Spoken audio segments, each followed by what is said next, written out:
والعاقبة للمتقين والصلاة والسلام الأكملان على سيد الإنس والجان سيدنا محمد خير الأنام وعلى جميع إخوانه الصادقين من النبيين والمرسلين وعلى آله وأصحابه المقربين وعلى جميع أزواج المطهرات الطاهرات وعلى من تبعهم بإحسان إلى يوم الدين. فأعوذ بالله من الشيطان الرجيم. بسم الله الرحمن الرحيم. إن هذا القرآن يهدي للتي هي أقوم. بسم الله الرحمن الرحيم. الله نور السماوات والأرض. بسم الله الرحمن الرحيم. محمد رسول الله. بزرگان محترم، برادران اسلام، معزز سامعین کرام، علی حسب المراکب الثانیہ، السلام علیکم ورحمۃ اللہ وبرکاتہ۔ مجھے مکلف بنایا گیا کہ تم یہاں بیٹھو۔ یہاں بیٹھنے کا مطلب یہ ہے کہ تم غلام ہو، ہم آقا ہیں، یہاں سے ہٹنا نہیں۔ اور انسان کی فطرت میں آزادی ہے، اس لیے مجھے بہت ناخواستہ یہاں بیٹھنا پڑا، نہ صرف بیٹھنا پڑا، رکنا پڑا، نہ صرف رکنا پڑا بلکہ سننا پڑا، نہ صرف سننا پڑا بلکہ دیکھ کے رہنا بھی پڑا، نہ صرف دیکھ کے رہنا پڑا بلکہ لکھتا بھی رہا۔ تو ایسا کمزور آدمی بے بس پھر ہمارے اس محترم عزیز القدر نے پتہ نہیں کہاں سے چوری کی ہے یہ کلمہ وغیرہ وغیرہ اور میرا تعارف ناقص کرا دیا۔ مہاراج یہ ساری باتیں ہیں، کچھ حسن عقیدت ہیں، کچھ امور واقعہ ہیں، کچھ بزرگوں کی شفقتیں ہیں، کچھ چھوٹوں کو ہمارے ساتھ حسن عقیدت ہے، کچھ معاصرین کو ہم سے حسن عقیدت ہے۔ اللہ بس وہی سیاہی سے بچائے دنیا میں بھی اور آخرت میں۔ آمین۔ اللہ نے دین کی نسبت سے، دعوت کی نسبت سے ہم کو جوڑ دیا، یہ صرف اللہ کا فضل ہے۔ ہم سے زیادہ صلاحیتیں والے بہت ہیں، یہ تو اللہ کا فضل ہے بھی کلمے کے ساتھ، شریعت کے ساتھ، دین کے ساتھ، دعوت کے ساتھ، درس و تدریس کے ساتھ، وعظ و نصیحت کے ساتھ، تصنیف اور تعریف کے ساتھ، احقاق کے حق انکار باطل کے ساتھ، تزکیہ اور سلوک کے ساتھ، قضا اور افتاح کے ساتھ ہمارے بہت ساروں کو اور مجھ حقیر فقیر کو بھی جوڑ دیا، یہ اللہ کا احسان۔ اللہ اس نعمت کے ادراک کی توفیق دے اور اس نعمت میں اضافہ کرنے اور مرتے دم تک کی نعمتوں میں اضافہ کرنے کے ساتھ ساتھ اللہ ہمیں اپنے دین کے ساتھ جڑے رکھے۔ اور جب ہماری موت ہو، جب اللہ تعالیٰ کی طرف سے ندا آئے، ہماری زبان پر ہو اشہد ان لا الہ الا اللہ وحدہ لا شریک لہ واشہد ان محمدا عبدہ ورسولہ، ورنہ سب ٹھاٹ پڑا رہ جائے گا جب رات چلے گا بنجارا، پھر کچھ حاصل نہیں۔ تعریف کے پل لگا دیں، پریس کانفرنس میں تعریف کے لائنیں لگا دیں، لیکن اگر اللہ راضی نہیں ہے سب بیکار ہیں، اللہ راضی ہے پھر سب کچھ ہمارے پاس ہے۔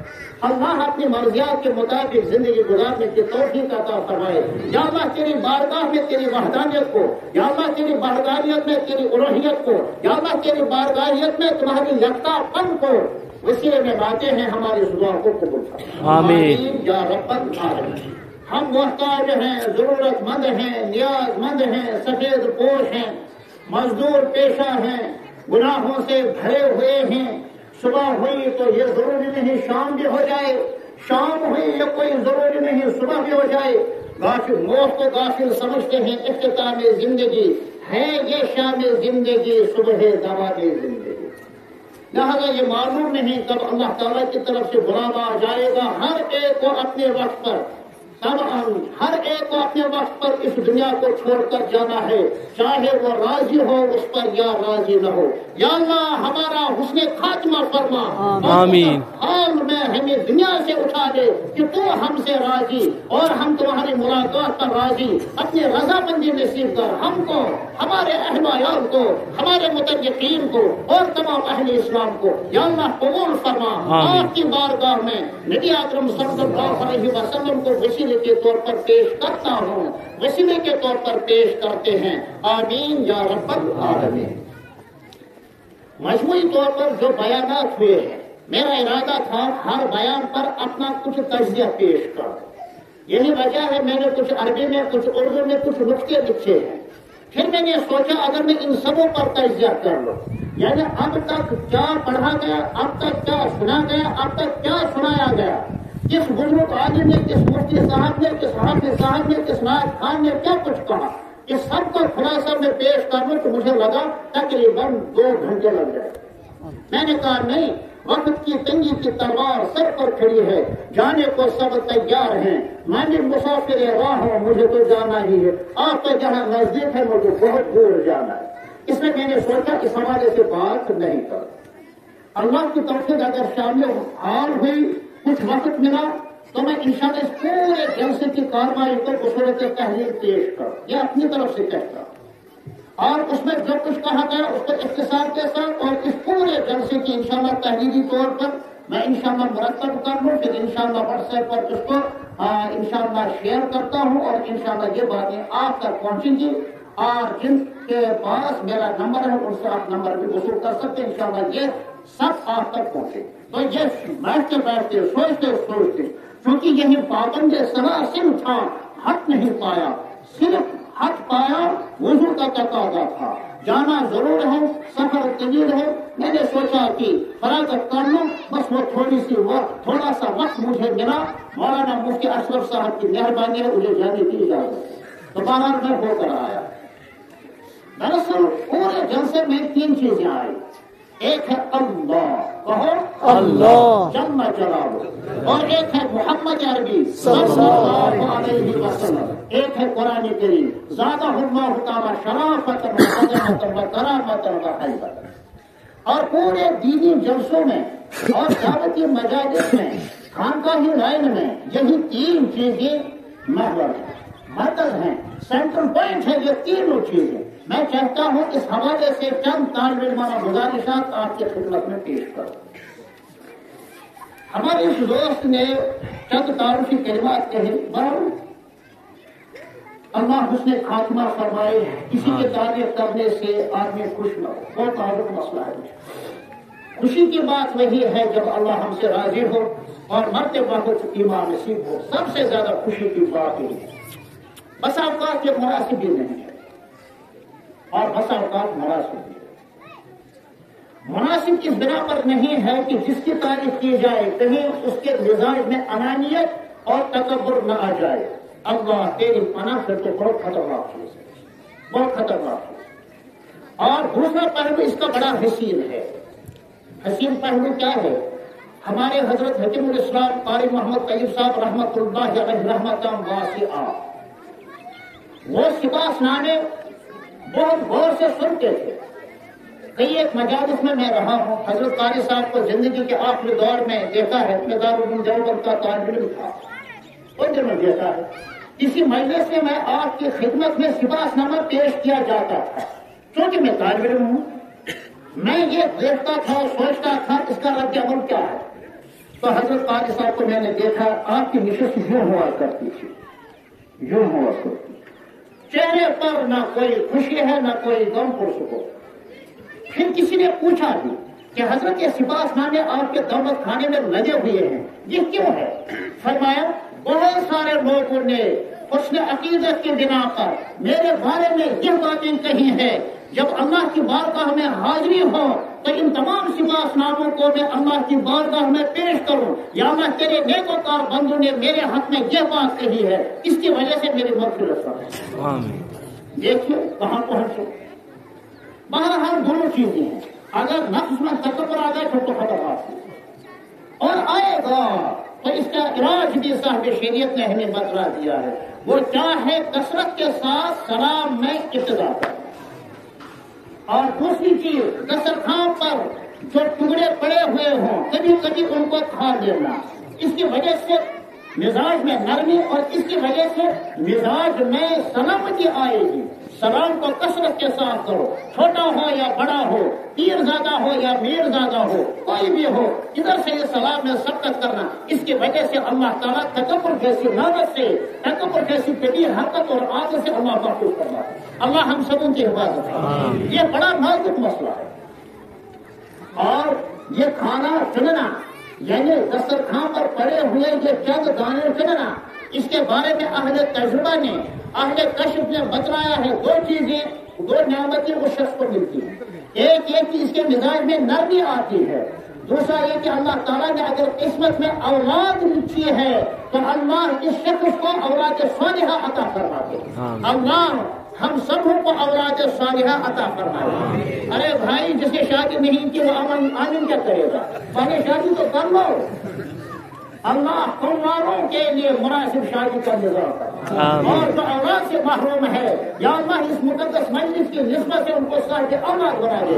اور جو صاحب اولاد ہیں یا اللہ ان کو اپنی اولاد سکوت بنا دے, سہارا بنا دے, صالحہ بنا دے, ذخیرہ آخرت بنا دے. آمین یا رب العالمین.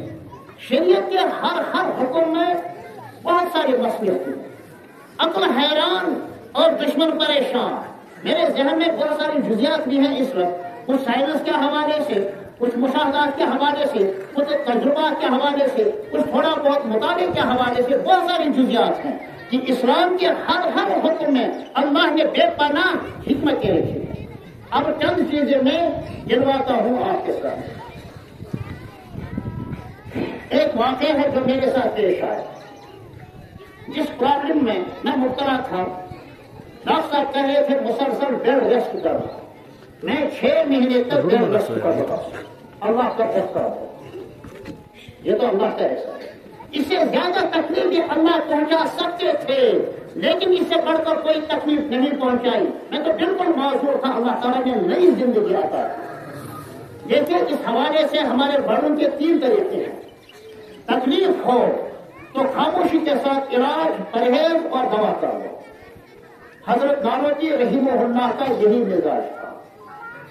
کچھ مت کرو, اللہ سے مانگتے رہو. حضرت گنگوہی رحمۃ اللہ علیہ کا یہی مزاج تھا. آہ اور اف کر لو, اللہ سے معافی مانگو, دعائیں مانگو, اللہ تعالیٰ کی طرف رجوع کر لو. یہ شیخ المشائخ سید الطائفہ حضرت حاجی امداد اللہ صاحب مہاجر مکی کا مزاج تھا. انسان کا جیسا مزاج ہو وہ ایسا کر لو. تو ایک صاحب مجھے ایک ڈاکٹر کے پاس ہوئے. ڈاکٹر کا نام بھی بتاتا ہوں اور جگہ کا نام بھی. یہ 2005 کی بات ہے اور 2006 کی بات ہے. ڈاکٹر صاحب کا نام ہے ڈاکٹر طارق میر, ڈلگیٹ سری نگر. نام بھی بتا دیا. اور یہ تو ماشاءاللہ وائرل بھی ہو رہا ہے. میں اس کے پاس گیا. ڈاکٹر صاحب تازہ یورپ سے فارغ ہو کر آئے ہوئے تھے. ڈاکٹر صاحب کو میں نے بتا دیا, انہوں نے کچھ دوائی دی. میں نے کہا the latest information about this problem. لیکن جو کمر کی تکلیف ہوتی ہے یا ہونا یہ جو کمر کی تکلیف ہوتی ہے اور گولوں کی تکلیف ہوتی ہے, اس کے اصلی وجوہات کیا ہے؟ جدید ترین سائنس الفاظ کو یاد رکھیں. جدید ترین سائنس اس کے بارے میں کیا کہتی ہے؟ میرا سوال کیسا تھا؟ بہت اچھا تھا. بے شک. اور ڈاکٹر پڑھا لکھا اور یورپ سے تازہ اسی سلسلے میں فارغ ہو کر آیا ہوا تھا کہ یورپ کی تحقیق کیا ہے. ڈاکٹر صاحب نے بڑی تفصیل کے ساتھ مجھے بتا دیا, جس کا خلاصہ میں آپ کی خدمت میں عرض کر رہا ہوں. امید ہے کہ انشاءاللہ ہمارے ایمان میں اضافہ ہوگا انشاءاللہ. فرمایا جسم کا اور جوڑوں کی تکلیف کا واحد علاج چند چیزیں ہیں. ڈاکٹر صاحب نے 4 چیزیں مجھے بتا دی. پہلی چیز توجہ کے ساتھ سنیں, نرم بستر کا استعمال نہ کرنے زندگی بھر. نرم بستر کا استعمال نہ کرنے زندگی بھر. میں نے کہا ڈاکٹر صاحب نرم بستر سے کیا مراد؟ ہمارے یہاں کشمیر میں عام طور پر جو مٹرس ہوتا ہے کہا وہ نرم بستر نہیں ہے, وہ ہارڈ بیڈ بھی ہے. نمبر 1. نمبر 2, دائیں کروٹ سونا. یہ ڈاکٹر صاحب کہہ رہے ہیں جو یورپ سے تازہ فارغ ہو کر اور اسی حوالے سے ریسرچ کر کے آئے ہوئے ہیں اور کہہ رہے ہیں کہ جدید ترین سائنس کی تحقیق یہی ہے دائیں کروٹ سونا. میں نے کہا بہت اچھی بات. جی تیسری بات کیا ہے؟ زیادہ نہ سونا. میں نے کہا بہت اچھی بات. چوتھی بات یہ کہ جب چلے زمین پر پاؤں کو جمع کر چلے. یہ 4 باتیں ڈاکٹر صاحب نے مجھے بتلا دی. ڈاکٹر صاحب سے میں نے کہا یہ ہارڈ بیڈ وغیرہ اس کا قصہ کیا ہے؟ کہا ہارڈ بیڈ استعمال نہ کر لے, اگر جنرل استعمال کر لے تو کمر میں تکلیف اور جوڑوں میں تکلیف ضرور ہو. آج محترم حاجی صاحب نے جس کمرے میں مجھے سنایا وہ جنرل گھما تھا. میں حیران ہو گیا, میں کیا کروں. یہ تو شاید پہلی مرتبہ میں اس پر سویا، مجھے ڈاکٹر صاحب کی بات فوراً یاد آتی رہی، میں نے کہا نہیں ایک آدھ مرتبہ سو تو نہیں، دیکھتے ہیں کیسا مزہ ہے۔ ہمیشہ مٹرس پر زمین پر بچھا کر سوتے رہے، آج ذرا ڈنڈ اور کما بسترے پر سو جاتا، مزہ آ گیا، نیند آ گئی، لیکن اس کی عادت نہیں بنانی چاہیے۔ جسم کے جو جوڑ ہیں ان میں توڑ پیدا ہوگا، جسم کے جوڑوں میں توڑ پیدا ہوتا ہے جنگوں سے۔ اب آپ سیرت کی کتاب دیکھیے، شمائل ترمذی شریف کی اردو اور عربی شرح دیکھیے، پیارے نبی صلی اللہ علیہ وسلم کا معمول ہار گڑھ کر استعمال کرنا تھا۔ ڈاکٹر صاحب نے کہا دائیں کروڑ سونا، میں نے کہا دائیں کروڑ سونے سے کیا فائدہ اور کیا نقصان؟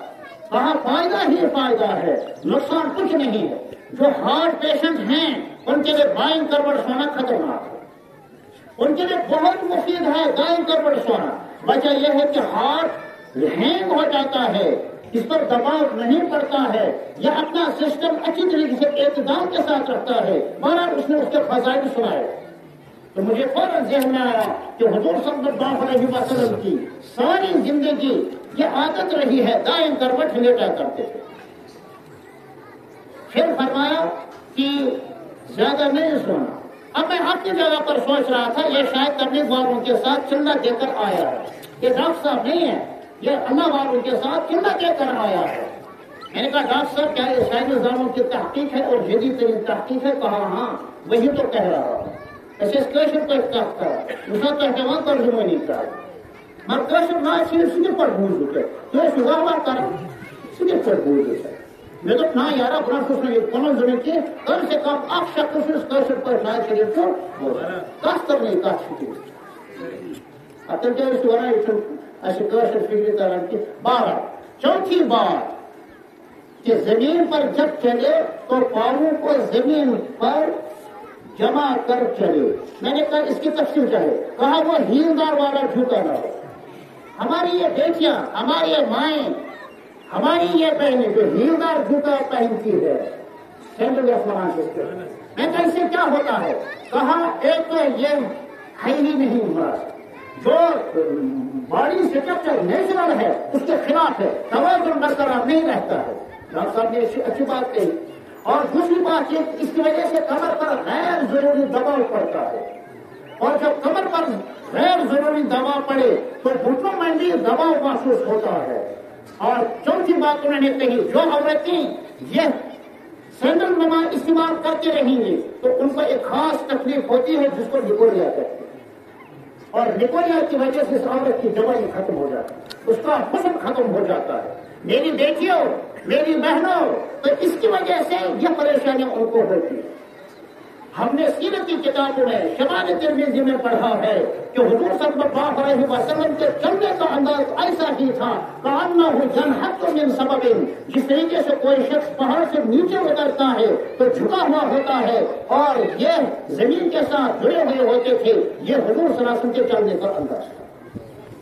حالانکہ اگر اس کو کوئی خلاف کر لے گناہگار نہیں ہوگا، لیکن اللہ تعالیٰ کے پیارے نبی صلی اللہ علیہ وسلم کی ایک ایک ادا میں، ایک ایک سنتوں میں حکمتوں کا سمندر رکھا ہے۔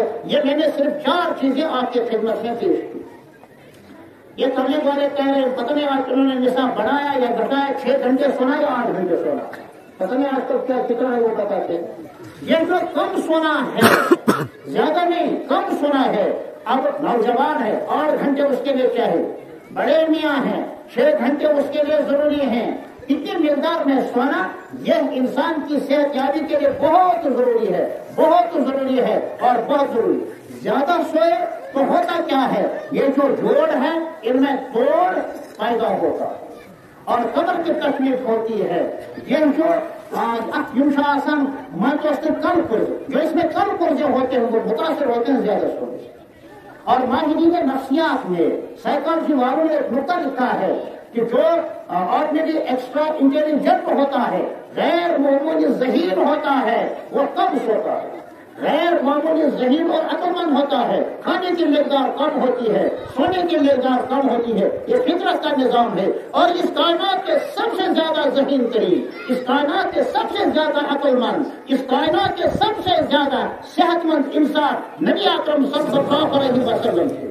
شاید یہ آپ نے پہلی مرتبہ سنا ہوگا، علماء سے نہیں، آپ لوگوں سے کہہ رہا، صحت مند ترین انسان حضور صلی اللہ علیہ وسلم کی ذات والا صفات۔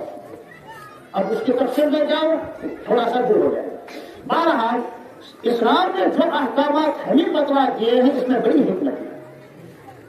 ایک اور بتلاتا ہوں، جب ہم نماز کے لیے وضو کرتے ہیں تو سر کا مسح تو بہرحال فرض ہے، رکوع راست چوتھائی سر کا اور پورے سر کا مسح کرنا سنت ہے، کانوں کا مسح کرنا بھی سنت ہے، گردن کے مسح کو علماء نے بتلا دیا ہے یہ مستحب ہے، یعنی اچھی بات ہے اگر کوئی گردن کا مسح کرے۔ اب سائنسدان کیا کہہ رہے ہیں؟ گردن جو اسلامی نقطۂ نظر سے مستحب ہے، فرض بھی نہیں، واجب بھی نہیں، سنت مؤکدہ بھی نہیں، مستحب ہے، کرو گے ثواب ملے گا، نہیں کرو گے گنہگار نہیں ہوگے۔ لیکن سائنس یہ کہہ رہی ہے کہ گردن کے بار بار مسح کرنے سے انسان مرگی کے مرض سے محفوظ رہتا ہے۔ سبحان اللہ، یہ ہے ہمارا مقدس دین۔ مگر یہی مقدس دین میرے ہاتھوں، میرے گھر میں، میرے اہل و عیال کے ہاتھوں، میرے گھر سے، آپ کے ہاتھوں، آپ کے گھر سے، آپ کے معاشرے سے دھکے کھا رہا ہے۔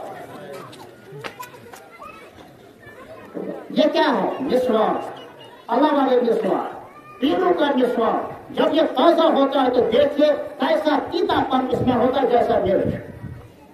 احادیث میں پیروں کے مسواک کرنے کا ثبوت ملتا ہے، زیتون کا جو وغیرہ۔ یہی پیروں والا مسواک یہ ہے کیا؟ بہت سارے امراض کے لیے دوا ہے۔ سیدنا سندنا صاحب ذوالفقار حیدر کرار حضرت علی رضی اللہ تعالیٰ عنہ کا ارشاد ہے۔ میرے خیال میں یہ بات شاید ہمیں سمجھ میں نہیں آئے گی کہ 3 چیزوں سے قوت حافظہ بڑھ جاتی ہے۔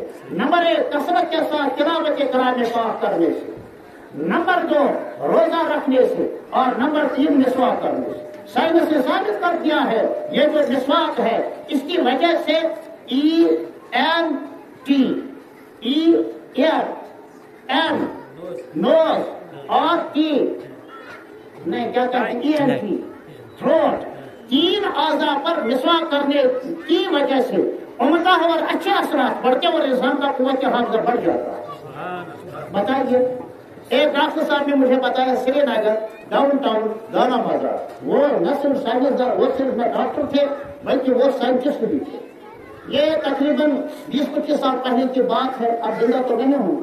انہوں نے مجھ سے کہا مفتی صاحب ایک بات آپ سن لیں، میں الحمدللہ مسلمان ہوں، سائنسدان کی حیثیت سے میں یہ کہہ سکتا ہوں کہ پابندی کے ساتھ مسواک کرنے سے چھاتی کے، حلق کے، زبان کے، منہ کے، دانتوں کے بہت سارے امراض کا علاج ہوتا ہے۔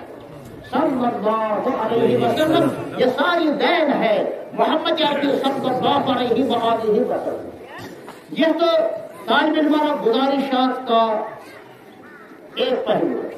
دوسرا پہلو یہ جو شریعت ہم تک پہنچی ہے 1450 سال سے، جو شریعت، جو اسلام، جو قرآن، جو حدیث، جو سنت، جو کلمہ ہم تک پہنچا ہے، یہ مضبوط ذرائع کے ساتھ ہم تک پہنچا ہے۔ ہم علمی بنیادوں پر سند تسلسل کے ساتھ، آپ میری اس اردو زبان کو اچھی طرح سمجھ پاتے ہیں؟ جی جی جی، مجھے وہم ہوتا ہے، میں کمزور ہوں نا، بھولتی ہوں بہت، مجھے وہم ہوتا ہے، پتہ نہیں سمجھتے بھی ہیں یا نہیں سمجھتے۔ تو آپ میری اس زبان کو نہ سمجھے تو نقصان ہی ہوگا۔ میں اتنا خسی اور بڑی نہیں جیسا کہ انہوں نے مجھ کو تہمت لگا دی، یہ تو تہمت ہی ہے۔ جو شخص جس صفت کے ساتھ موصوف نہ ہو اس کو تہمت ہی ہے۔ میں آسان زبان میں آپ کو یہ سمجھانے کی کوشش کر رہا ہوں کہ نبی اکرم صلی اللہ علیہ وسلم صاحب شریعت ہیں، صلی اللہ علیہ وسلم۔ ہمارے مولانا مفتی محمد اشرف صاحب بھی کہہ رہے تھے صلی اللہ علیہ وسلم۔ یہ ہمارے ان دینی جلسوں کا، دعوتی جلسوں کا مزاج ہے کہ درود شریف ضرور پڑھا جائے، ضرور پڑھا جائے، ضرور پڑھا جائے۔ اگر اس مجلس میں کئی ہزار درود پڑھے گئے، کئی ہزار روپے اگر جمع ہو گئے، اس کے مقابلے میں وہ کئی ہزار درود بول گئے۔ اللہ مالک ہے، اللہ رزاق ہے، اللہ خالق ہے، ہماری جانوں کا مالک، ہمارے رزق کا مالک، اس مدرسے کی حفاظت کا مالک اللہ ہے۔ لیکن کسی کا درود پڑھنا اگر اللہ کی بارگاہ میں قبول ہے، وہ اس ساری مجلس کا حاصل ہے۔ میرا تو یہی اعتقاد ہے۔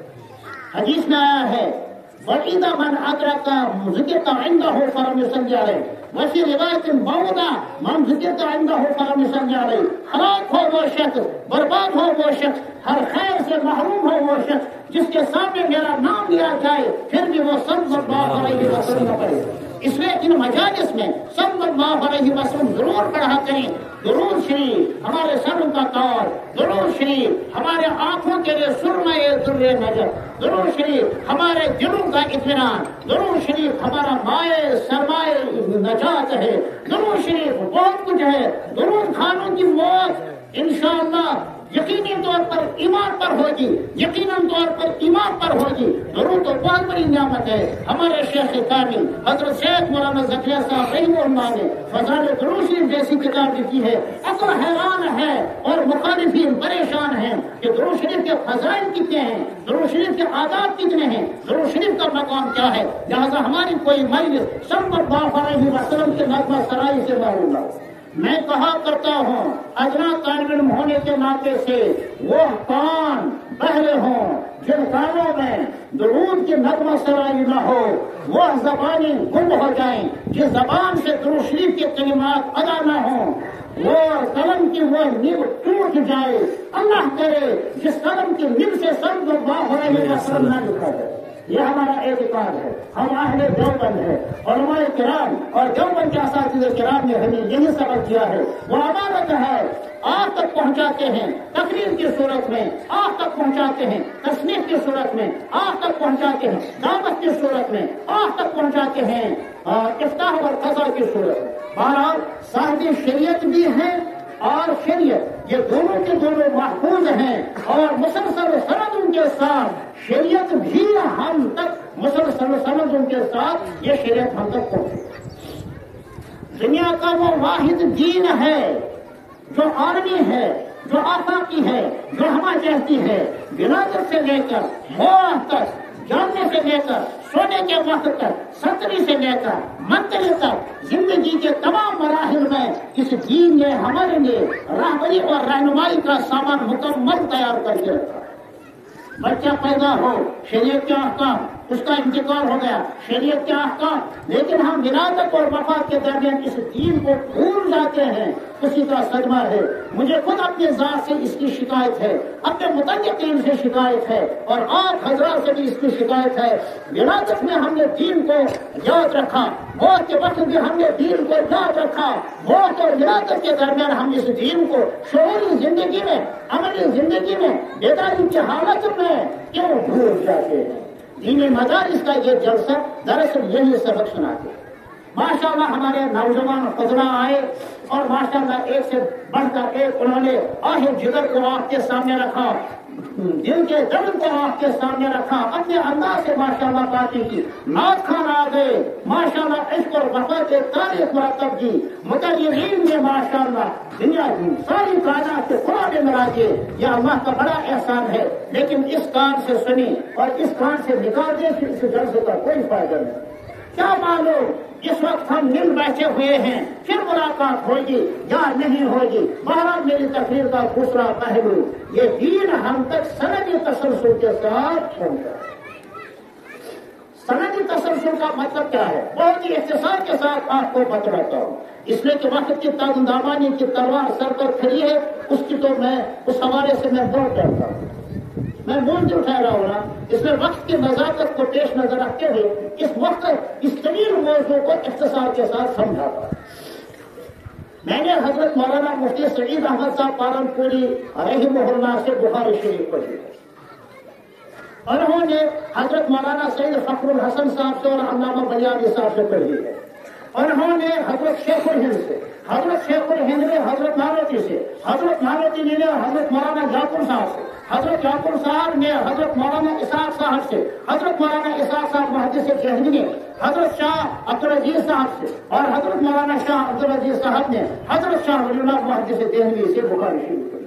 یہ صرف حدیث ہی کی سند نہیں ہے، قرات میں بھی یہی سند ہے، تجوید میں بھی یہی سند ہے، حدیث میں بھی یہی سند ہے، سنت میں بھی یہی سند ہے، فقہ میں بھی یہی سند ہے، فرائض میں بھی یہی سند ہے، جس کو ہم علوم عالیہ سے تعبیر کرتے ہیں۔ علوم عالیہ کے سند ہمارے کتابوں میں محفوظ ہیں، ہمارے ذمہ دار علماء کرام کے بیتیرہ سینوں میں الحمدللہ محفوظ ہیں، مکتوب بھی ہیں، محفوظ بھی ہیں، الحمدللہ موجود بھی ہیں۔ پھر حضرت صاحب امام محدث دہلوی نے القول الجمیل میں اور دوسری تصانیف میں اپنی پوری سند کو امام بخاری تک، امام مسلم تک، امام ترمذی تک، امام ابو داؤد تک، امام نسائی تک، امام ابن ماجہ تک اپنی سند کو بیان کیا ہے۔ پھر بخاری نے عن ابی ہریرہ، مسلم نے عن ابن مسعود اور ابو داؤد نے عن سعد بن وقاص، ایسے ہی تمام اکابر محدثین نے اپنی سند کو حضور صلی اللہ علیہ وسلم تک ملا کر دیا ہے۔ اس کی آسان مثال میں دوں کہ پڑوسی ملک کے مشہور عالمی شہرت یافتہ حضرت مولانا محمد طارق جلیل صاحب حفظہ اللہ دامت برکاتہم حضور صلی اللہ علیہ وسلم کی سند حضرت آدم علیہ السلام تک سناتے ہیں۔